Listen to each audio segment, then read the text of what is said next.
Djibouti, welcome to RTD for the English News Edition. Coming up, Commission for the Fight Against Corruption received by the officials of the Energy Ministry and declared their heritage.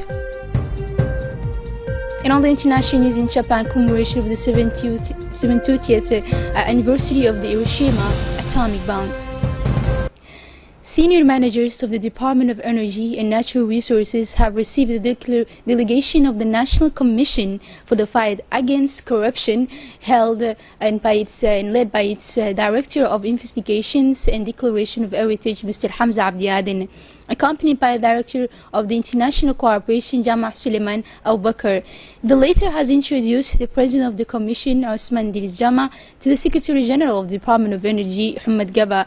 The Director of the Declaration of Heritage has described that this act aims to collect the declaration of furniture and real estate goods, as well as the property belonging to the senior managers and their families. Continuing, he added that it is a means of prevention and fight against corruption and to strengthen the transparency in the public sector. The filing of statements of heritage duly completed will have to be done within a period of 1 month from the date of receipt. In any failure of this declaration will risk a fine ranging from 500,000 to 3 million Djibouti franc, and the Secretary General has congratulated the Commission for this initiative and expressed its perfect collaboration in the framework of these activities that aim to promote good governance. Following the death of the Colonel Ibrahim Abdullahi Gele, a seasoned pilot, and 2 pilot trainees, Hodan Ahmed Yusuf and Ilhan Muhammad Ibrahim, members of the armed forces in Djibouti, who have died in the crash of a military aircraft occurred on last Wednesday in Djibouti, the ambassador of the Republic of Djibouti to United Arab Emirates, Osman Mohammed Dirar, in its own name and on behalf of the diplomatic staff, has presented its deepest condolences and the expression of its deep sympathy to the members of the armed forces in Djibouti and to the families of the deceased and to their relatives. He said, "We implore the Almighty to welcome the deceased in His eternal paradise and grant them its holy mercy, and to relieve the suffering of their families experiencing this painful loss." Under the auspices of the Secretary of State for Youth and Sports, the Prefecture of Arta has launched yesterday, Saturday, the Summer Football Tournament of Friendship in Arta region, which is at its 24th edition. The Minister of Energy, Younis Ali Gedi, the Prefect of the region of Arta, Abdullahi Deraroukiye, the President of the Regional Council, Elmi Bouh, the Honour Member, Omar Waberi, as well as the senior official of the Secretary of State for Youth and Sports, such as Director of Sports and the Director of the Regional Service, have given the kick-off of this 24th edition. A match of veteran has opened the ball of this legendary football competition. This meeting opposed the team of the authorities of the region of Arta, led by the Minister of Energy, to that of the former players of Arta. This edition of 2017 includes 10 teams divided into 2 groups, whose 5 came from the capital. In effect, the 4th match of the opening has opposed the team of Artabi against the club of Makamari, and the team of Arta won against the team of Makamari on a score of 2-1. Still in sports, the team of Djibouti has been beaten yesterday afternoon at the Golet Stadium by a modest team of Burundi on a score of 2-1 when the return game of the playoffs of the next World Cup for women's team of less than 10-20 years. Beaten by 6-0 at the game of Bujumbura, our players were sentenced to make the miracle to be able to qualify in the next phase. As soon as the whistle was sounded, the team of Djibouti has pressed very hard and dominant on all plans of its opponent. On each opportunity missed in front of the goal, the stadium Golet vibrating can put more pressure on our players' opponent. The Burundi lacked likely of marker in the beginning of this meeting. The match will therefore change of physiognomy, and the Burundian women will take the game in hand after a good period of hibernation. They control all games, air and land, and will provide frank opportunities before a defense flabbergasted of the Djiboutian team.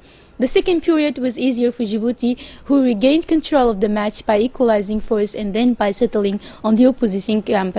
In any of the match on a long shot rank, the team of Burundi succeeded when even a doubling of the setting as a result of technical error in the Guardian.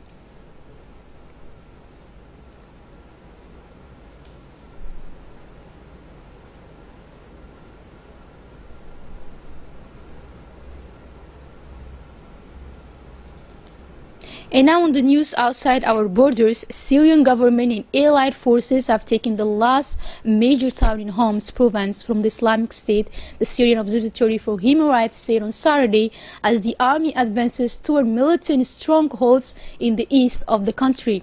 The town of Al-Shukna lies some 50 kilometers northeast of the ancient city of Balmira, which was captured by the government forces in March. It is also 50 kilometers from the administrative frontier of Deir el-Zor province, which is almost entirely under Islamic State's control. Hezbollah's media unit said government and allied forces were making considerable progress inside the city of Shukna. And Syrian state news agency Sana reported earlier on Saturday that the army was advancing into Al-Shukna from three directions. Islamic State is losing ground fast in Syria to separate campaigns waged by the Russian-backed Syrian government on the one hand and the US-backed Kurdish forces and their allies on the other.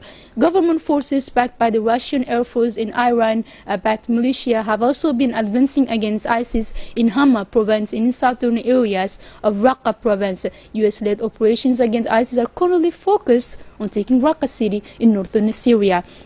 In Japan has marked the 72nd anniversary of the United States nuclear bombing of Hiroshima, expressing a desire to lead the war toward the abolition of atomic weapons. Prime Minister Shinzo Abe attended and spoke at an annual ceremony for the victims of the 1945 nuclear attack at Hiroshima Peace Memorial Park near Ground Zero on Sunday.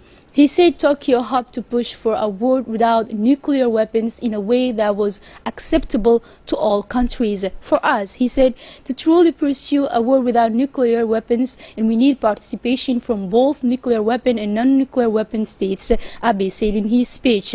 Our country is committed to lead the international community by encouraging both sides to make progress toward abolishing nuclear arms, he added. The United States twice hit Japan with nuclear weapons at the end of the World War II in Hiroshima on August 6, 1945, in Nagasaki 3 days later. The bombings claimed the lives of 140,000 people in Hiroshima and 74,000 people in Nagasaki. Many died immediately while others succumbed to injuries or radiation-related illnesses weeks, months and years later. Japan announced its surrender in World War II on August 15, 1945.